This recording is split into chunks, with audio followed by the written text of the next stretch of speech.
Some companies, especially in places like San Francisco, they're offering people a job on a phone interview. I mean, it's happening. Other companies, it's a multi-step process.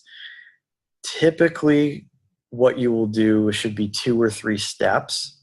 There should be a phone interview. Usually, for the moment, you're going to talk to a recruiter, probably a technical recruiter who understands the basics of what you do, but isn't an engineer. So it's their job to figure out how what you do relates to their open jobs. And that's kind of a challenge when you're not actually an engineer. So give us a little breathing room there, but that'll be the first step, is the interaction with the recruiter. That'll be high level. You should probably be prepared for concept questions. Talk about the technologies that you are using, if you're a software engineer, the programming languages you are familiar with, right? Be able to be prepared. Sometimes recruiters will ask you basic knowledge questions and concepts. They'll ask you something like, can you explain object-oriented programming to me?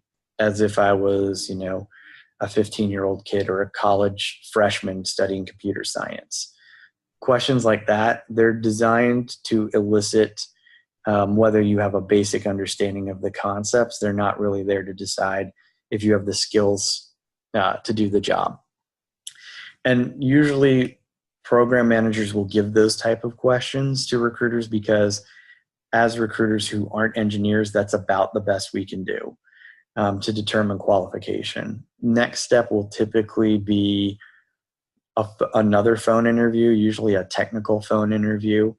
That'll typically go with a software engineer or a program manager or whoever the technical person is on a team to test your technical skills. Some companies are replacing that with the phone call with a video challenge. So it'll be a coding challenge in Java or C# or something along those lines.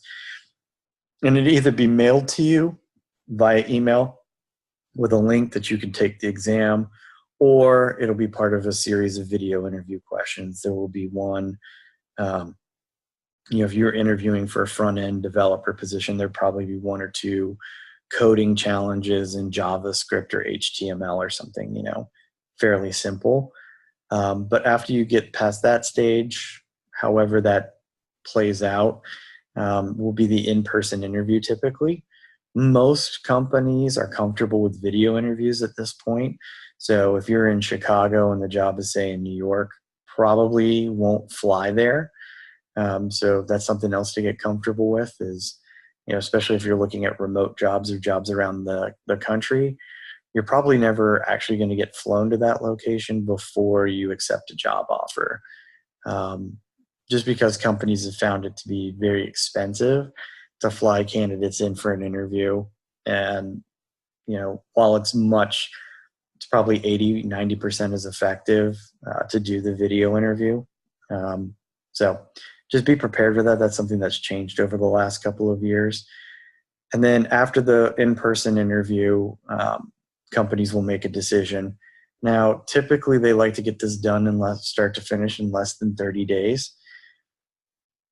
But process is determined or can be changed by hiring managers. Sometimes somebody's out. Sometimes the panel gets rescheduled.